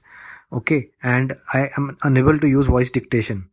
And carrying my Magic Keyboard to office does not seem a very wise idea, especially when I have only one piece. So would you or any of your listeners recommend a specific model for a mini Bluetooth keyboard which allows you to type to some extent? I'm not expecting something really as good as the Magic Keyboard or the Logitech K811, but good enough to type, foldable or more portable, which can come in your pocket if you fold it, something on those lines. The Rivo 2 does not meet my requirement. It is too small like a credit card, and I don't think typing will be easy. This is my view. And 3, how does one become a better typist in terms of, creating professional documents on an iOS device using a Bluetooth keyboard? I understand practice, but practice without direction. Like, I am much better than what I was few months back, but I've reached a stage where some guidance would be appreciated in terms of, is there some reference guide, some booklet, some tutorial, where you can create a document with the headings, when you want to italize something, bold something, some text, you can do it using your Bluetooth keyboard on iOS, your punctuations, and you're able to understand what you've done. It would be great to hear some recommendations of this. I did have a foldable Bluetooth keyboard, and it folded in sort of 3 equal parts, and it had a hinge, and I didn't really like the feel of it, and I stopped using it pretty quickly because it was a nice concept, but I just didn't like typing on it at speed, and I am a really fast typist. It was called the iClever. That's what it was called. The iClever Bluetooth foldable keyboard, and I believe it was cross-platform, so there was a way of telling it whether you were using a Windows machine or an Android device or an iDevice, and it would configure its keyboard accordingly. And this was some time ago now, some years ago. So there will no doubt be a new generation, probably several new generation versions after the one that I had. And interestingly, when I Googled, and I got a squillion results back on foldable keyboards, including Anker and Microsoft, so there are some big players in this game now, I did see that the iClever was recommended by one site I read as the #1 Bluetooth folding keyboard. So there are a lot of people who like it, and it may be quite different from the version that I've seen. What I've done is, because I'm so enjoying typing on the Apple Magic keyboard, and I was forgetting to take it to work, I have one in my office now and one at home, and that way it's just there, and I find that has really worked very well for me. Apple has pretty superficial guidance on how to use VoiceOver in the iPhone manual itself, but if you look on Apple's knowledge base, you will find some articles about working with a keyboard, both in terms of using it with VoiceOver and general keyboard commands that sighted people use as well. As a rule of thumb, for things like bolding and italicizing, that sort of thing, you can often substitute the control key that you would use in Windows with the command key. So for example, that you can use Control-I to italicize, Control-B to bold on Windows, Control-N to start a new document. All of those things are migrated in Apple land to the command key, the one to the left of the spacebar. And sometimes these commands will vary from application to application. So commands that might work for creating a heading in Ulysses will be different from commands that might work, say, in Apple Notes. Also, with Ulysses and many other similar apps, they're using Markdown, and you can teach yourself how to use Markdown to create headings, bold, italicize, all with Markdown language that applies not only across apps, but across operating systems. If you can master the basics of Markdown, then you have a wide range of editors that you can work with on a wide range of platforms. There's also Michael Fair's recent free book that we talked about on Mosen At Large a few weeks ago, and I can put a link to that in the show notes as well. So there are plenty of resources. I would really encourage you and others to use good search terms. If you search on Google for iOS VoiceOver keyboard commands, all sorts of useful resources will come up.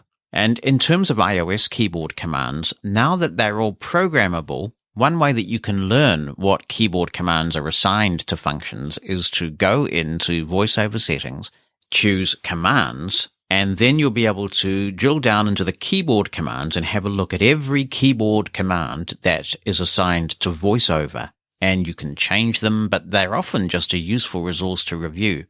And finally, another thing that you can do is you can press the VO key with K, so that's either Control and Option together, or the caps lock key.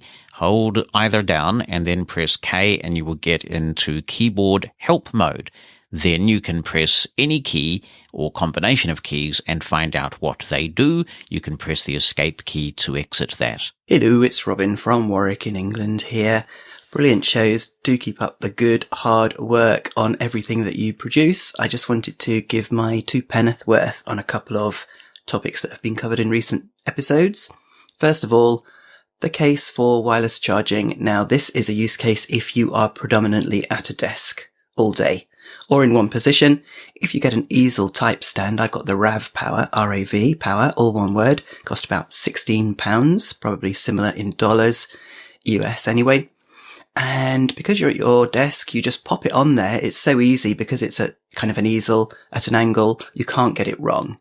And it just makes the reassuring little noise and it's charging up. And every time you want to use it, you just take it off and do what you want to do. Because let's face it, you've got to put your phone down somewhere when you're not using it. So why not put it on something that will keep it constantly topped up? I appreciate that that might not be the best for the battery to always keep it kind of on this thing all day. But I literally never have to worry about the phone being out of charge. It has obviously more than enough to last me overnight, and the next day I do the same thing again. So it's like it's never being charged up, or I don't even have to think about it. So that's one thing. The next is about mixers. We've been talking a lot about those recently, and I just wanted to share my setup because I'm really pleased with it and I get the best of both worlds with regards macOS and Windows too. So I'm on a Mac Mini here. And it's got a VMware Fusion. It's nice and accessible, within which I'm running Windows 10, latest version. And I've got a mixing desk, which is an Allen & Heath Z10. And it has a sea of faders, of knobs, and nice buttons at the bottom, which you can include or exclude different sources. And it's hugely powerful, really, really good. But the system that I've got is VoiceOver is coming out of the headphones jack from the Mac Mini. And that's because the Allen & Heath is a USB in and out. So that leaves the headphone jack free. So if I do VOM. Menu bar, Apple. QuickTime Player. File. Edit. View. I'm hearing QuickTime Player, which is definitely a Mac app. And I'm just making my way across the menu bar. I'm using Ava. Love Ava. Now, I have allowed VoiceOver to come through to the recording. I would usually never do that, but I've turned that knob on for you or depressed that button for you. And to show you that I've got a VM, if I do Command Tab. VMware Fusion. VMware Fusion. Here we are in VMware Fusion. If I do Say Line with JAWS. Unread. Guide dogs. Could you help improve guide dog services? Friday 05. If I do an Insert T. Outlook-inbox. So this is Outlook. So this is definitely on the Windows side. I like to have JAWS's voice also being Ava and at exactly the same speed, but that comes through a different channel. I've got that going through a secondary sound card, which is a £10, very cheap USB sound card that I pop in the back of the Mac, and that output goes into another channel on the mixer. Why would I want to do that? Well, sometimes I'll want to record a demo of JAWS working or VoiceOver working, and I don't want the other one to suddenly pipe up and be involved in the recording. But just to show you that it is on a different channel. So if I turn the JAWS right down and do it again. Unread. Guide dogs. Could you help them? You can just about hear that. But if I do a keystroke for VoiceOver. VMware Fusion. 8 running applications. Current activity VoiceOver settings. You see that's still loud. So I'll put that back up again. I usually have them at the same volume. Cool. Now you can also have 2 other things going in here. I've got my Echo going in here. Alexa, what time is it? It's 2:54 p.m. That's going in the mixer. And also the main sound output from the computer. That's going in via the USB of the mixer. And that's in channel 6. So let's switch to Himalayas.m4-VLC Media Player. Here's VLC Media Player if I hit spacebar. Here's some nice calming music. Turn it up. Now I could have this going in the background into my ears because my headphones are plugged into the mixing desk. But as long as I don't pass it through to the output of the mixing desk, nobody else on a video call or a Skype call, for example, would be able to hear it. Let's turn that back down again. And the volume of that on channel 6 isn't affected by VoiceOver. VMware Fusion. 7 running applications. Current activity. Or JAWS. Himalayas.m4- They're still at the same volume as ever. Let's stop that. And finally, you can connect to your phone by saying, Alexa, connect to my phone. Searching. Now connected to Robin's iPhone. Let's play the media on my phone. But is in the United States. It's 86460-MOSEN. 86460. There you go. And if I flick to the left or right, that's coming through the phone. And if I went to audio destination, then I could choose to have voiceover going through the echo as well. That's a recent property of AirPlay where you can separate out voiceover from the media. And if you have problems and voiceover isn't staying on your phone or going to the echo as desired, then just unload voiceover and reload it. And by the way, if you want to have wired earbuds, you can plug those into your phone before connecting to the echo, and then it will have voiceover going into your ears instead of out loud. But you have to do it in that order. You do indeed. Thank you very much, Robin. I appreciate that, because you really gave a good demonstration of the benefits of having a mixer. The one thing that I do differently, I have a cable going from my mixer to my iPhone. I don't have to put it through the soup drinker. I just find that preferable. Apart from anything else, the latency is much better, so it's good for demos in that regard.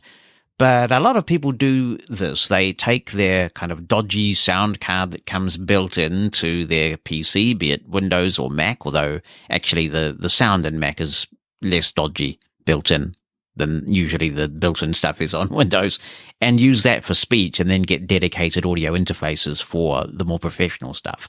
I'm not using a Mac at the moment, but I do have JAWS that I can just fade up here. PC. And there is JAWS. See, I'm not using Ava. You seem to be obsessed with Ava, Robin. Bit concerned about you. Obsessed with Ava. So I'm just using my eloquence with JAWS, and I can fade that up. I also have my soup drinker on another couple of channels, and I have the iPhone on more channels, and then I have my Complete Audio 6, which gives me a couple of outputs from the computer of high quality, and then the Allen and Heath mixer itself has a USB port.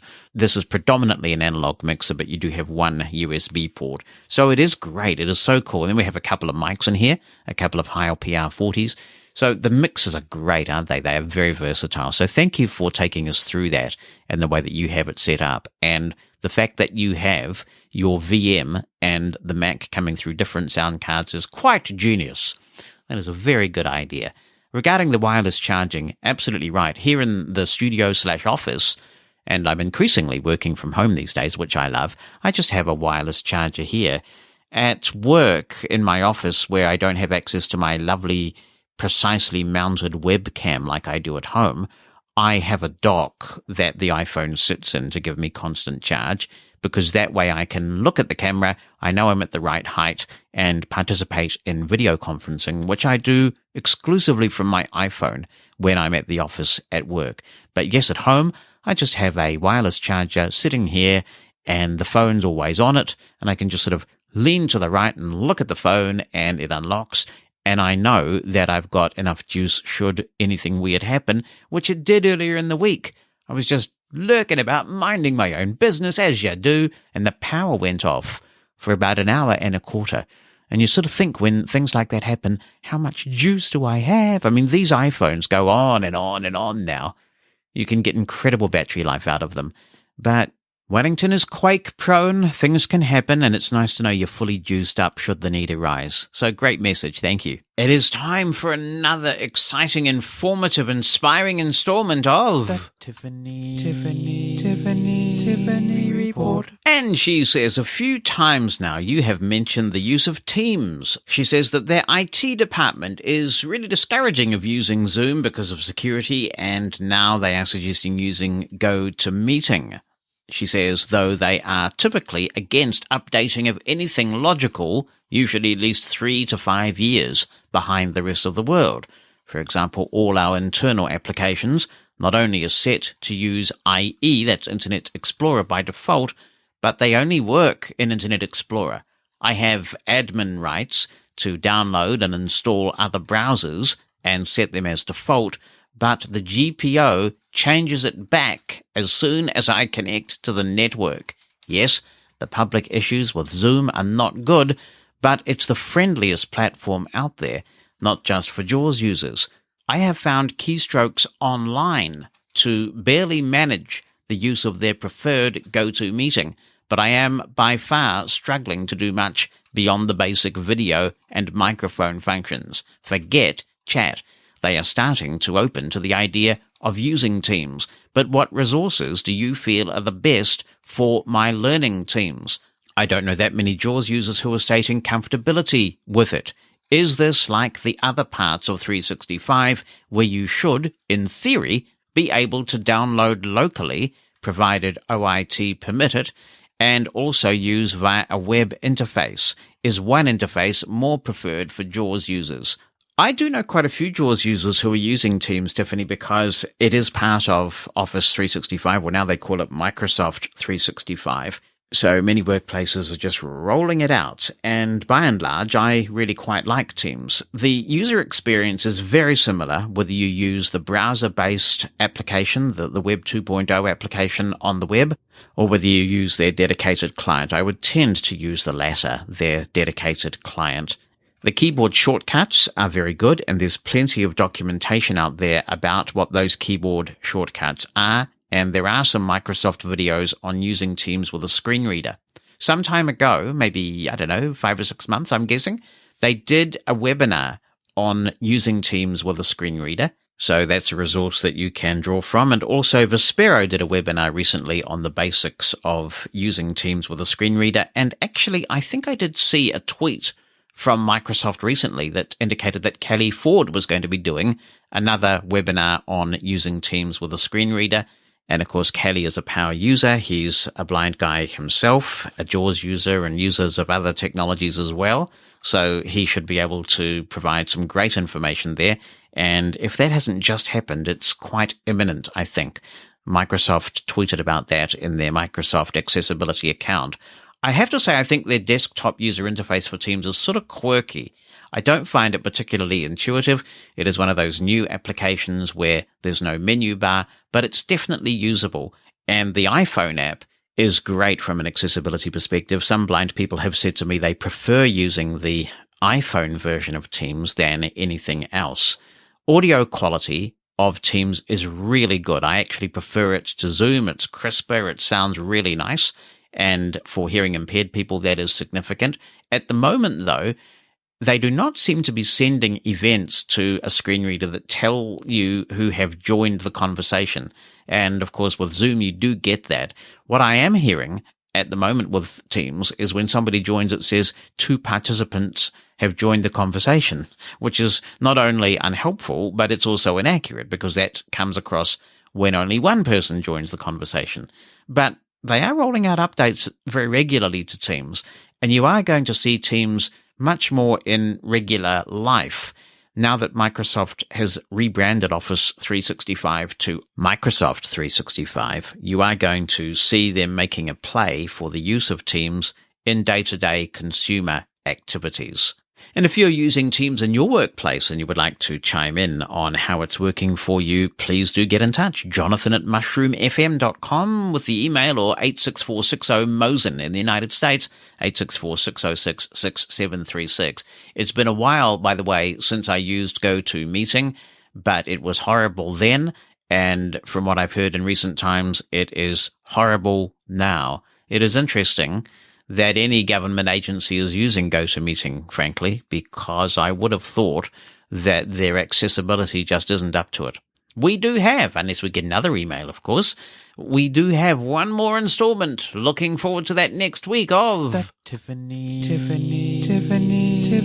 Report.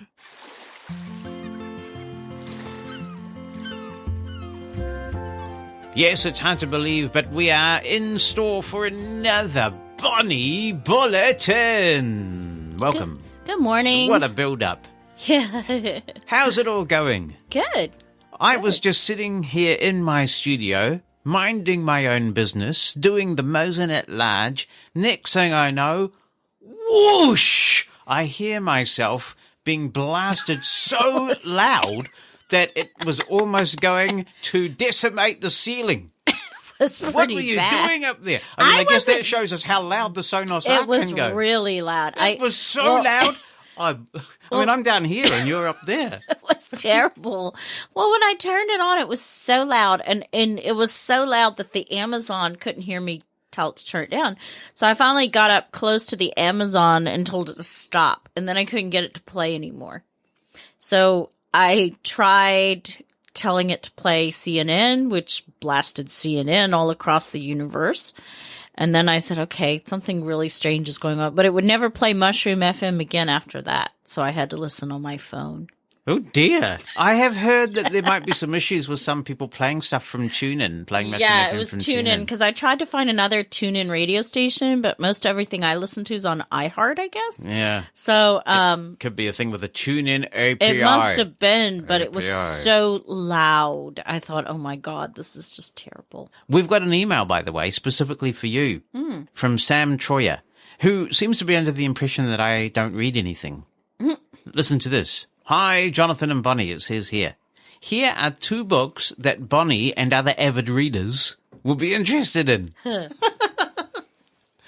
They're both available on Bard, and the Bard number's provided. Oh, okay. Oh, cool. The first is Elevator Pitch. I've heard of that, yeah. It's by Linwood Barclay, and it's DB 9. That's a brewery in New Zealand. DB? Yeah, Dominion Brewery. No, not okay. 9, just DB. Mhm. Yeah, DB Digital book. 96405. Just repeating that, 96405. And this week's bonus number, soup.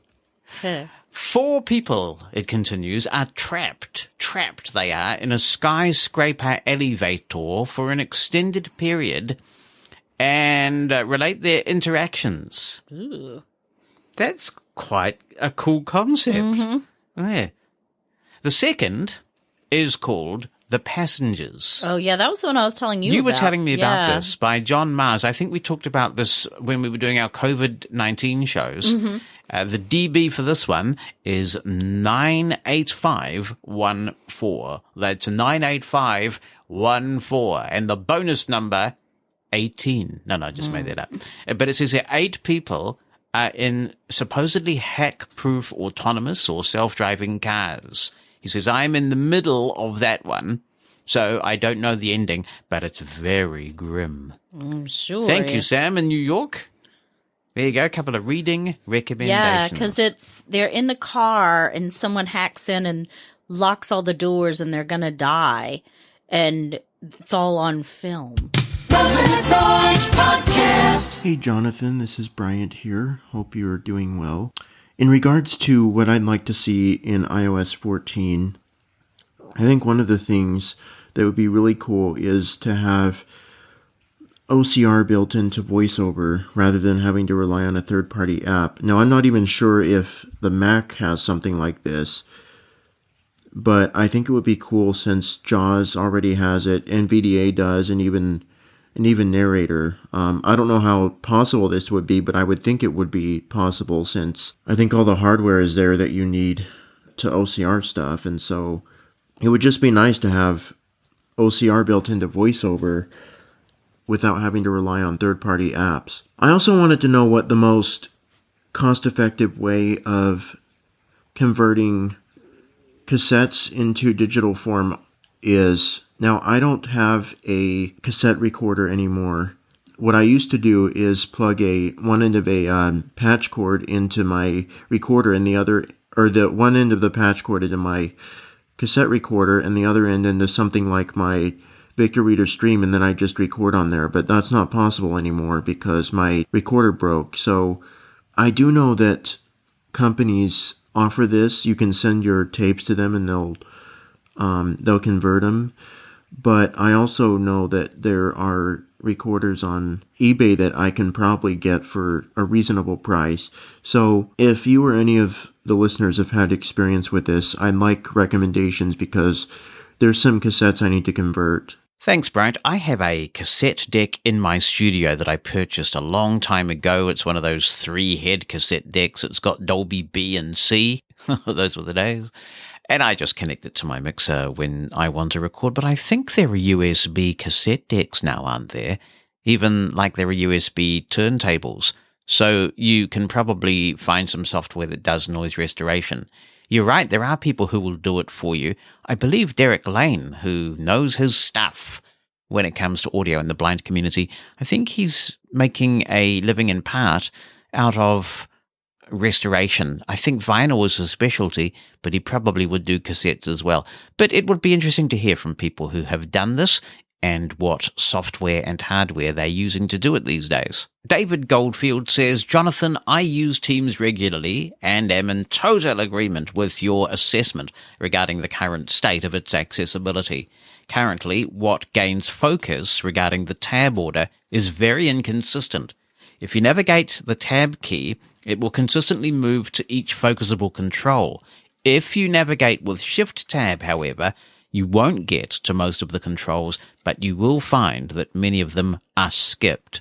One definite advantage of Teams is that it provides excellent support for virtual cursor navigation, regardless of whether you use JAWS or NVDA. You can navigate by headings to move from one message to another, and it's also quite necessary when someone places links within a message that you want to access. On the whole, Teams is very usable. What we do need are scripts similar to what we currently have with Zoom. As an example, we do need the ability to optionally disable incoming messages, alerting us to when someone joins or leaves a conversation. I predict this will happen, considering how many people will be using Teams. There are some very good JAWS scripts from Duck Lee already. I don't believe it has the enabling or disabling of notifications yet, but he is receptive to feature requests, and some of those idiosyncrasies you talk about are addressed to some degree with features that Doug has built into the script. So you can go to dlee.org, and it's probably dlee.org/Teams, but certainly if you go to his website, you will find the JAWS scripts for Teams there, and they do quite a few useful things. Hi, Jonathan. I like to see a few things for iOS 14. Customize D&D. For example, I want to set some custom D&D for the times when I want to watch News Hub or One News in peace.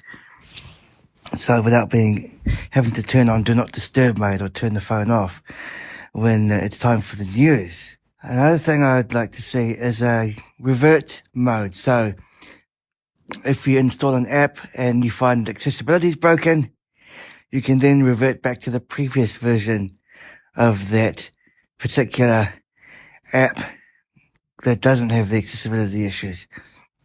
And yes, I do have my auto updates turned off for that very reason. However, if you remember back in the old days before iOS, I think it was iOS 9, where you'd use the iTunes to store your app files. If you download an app from the App Store and you found the accessibility is broken, you could uninstall the app and install the one that was accessible. No, you can no longer do that anymore. Mosen At Large Podcast. If you're advancing in years, or perhaps you're a fan of those old 50s, 60s, and maybe early 70s sitcoms, you will remember the laughing track. And there was a bit of a rebellion against these laughing tracks to the extent that there would be these little messages that were actually spoken at the end of sitcoms in the mid to late 70s that would say, such and such a show has been recorded on tape before a studio audience, just to let you know that the people laughing at the corny jokes really were real, and they really were in the audience laughing, because before that, you would have these laughing tracks, and you can hear them on shows like, I can't think of one. Now, did Get Smart have a laughing track? Sorry about that, Chief. A lot of them had laughing tracks. I'm trying to think of whether Bewitched had a laughing track. A lot of these things. Anyway, it just goes to show that the old adage is true about what's old is new again if you hang around. If you keep your fashions for long enough and you stay in the same shape, you will eventually get those old fashions out. Even if you got to the point where you wouldn't be seen dead out in public with them, they'll come back around again. Where am I going with this? I will tell you. Yamaha, you see. Yamaha has announced a plan to put fans back in the stadiums for major sporting events in the Northern Hemisphere summer, and it's all going to happen virtually. because so many of the Northern Hemisphere countries are still locked down, at least as far as sporting events are concerned. The company's new smartphone app is called Remote Cheerer, and it's designed to allow sports fans to cheer from home in a way their teams can hear in the stadium. Genius, isn't it? Now, I have no idea whether this app is accessible or not, but apparently it looks and feels a bit like one of those soundboard apps. You may have seen these where you can load sounds into an app. They're particularly popular on the iPad, actually, and then you just touch the sound and off it plays. I've actually used it at weddings and things like that where I've been responsible for sound. But instead of just making a noise on your device, it actually integrates the cheers of potentially tens of thousands of fans and plays them on the loudspeakers at the stadium where their teams are playing.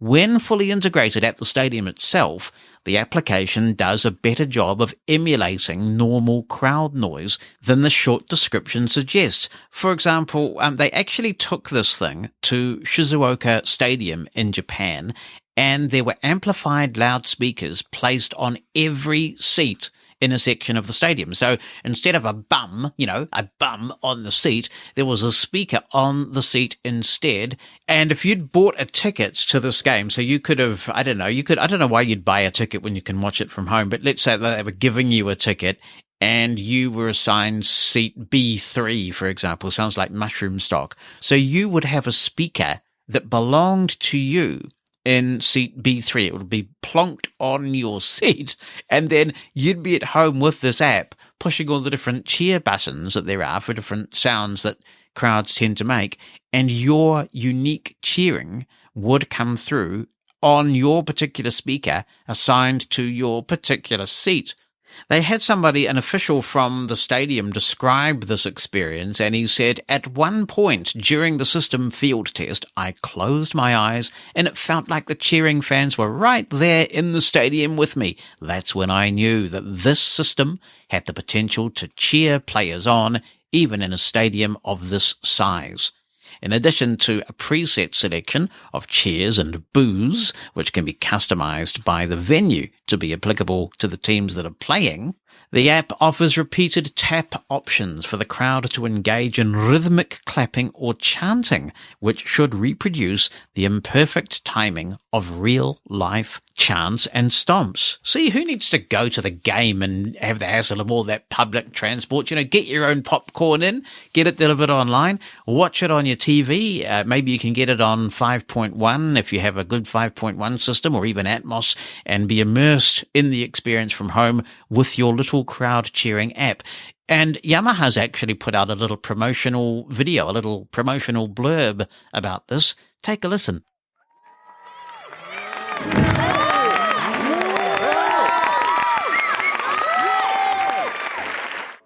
Remote Cheerer, powered by Sound UD, is a system to send support remotely, made for anyone who cannot visit a venue due to responsibilities such as childcare or hospitalization, those living in distant places or overseas, or simply those who enjoy public viewing or live streaming at home, possible by using a device such as a smartphone.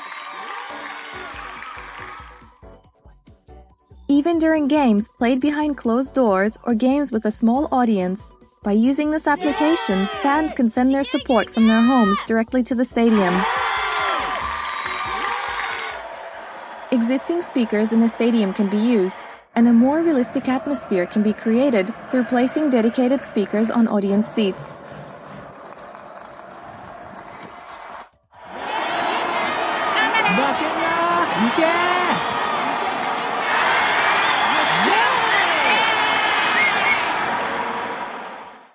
When watching TV or a stream online, viewers can tap to send applause, cheers, jeers, claps, and so on to the venue for different situations, such as for goals. Cheers can also be customized based on the competition or event. Depending on the number of people and the number of times the buttons are tapped, the volume and excitement will increase.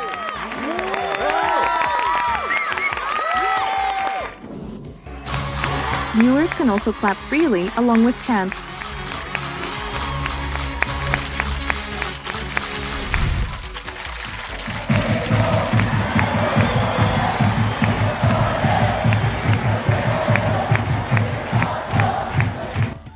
We hope to create a new way of enjoying sports together by utilizing the remote support system, Remote Cheer, powered by Sound UD. Mate, never mind about the stadium. I'd love to have that in here. Imagine if on the live broadcast of Mosen At Large on Mushroom FM, you could use that app to respond with boos and cheers and jeers. It would change the whole nature of the game, I tell you.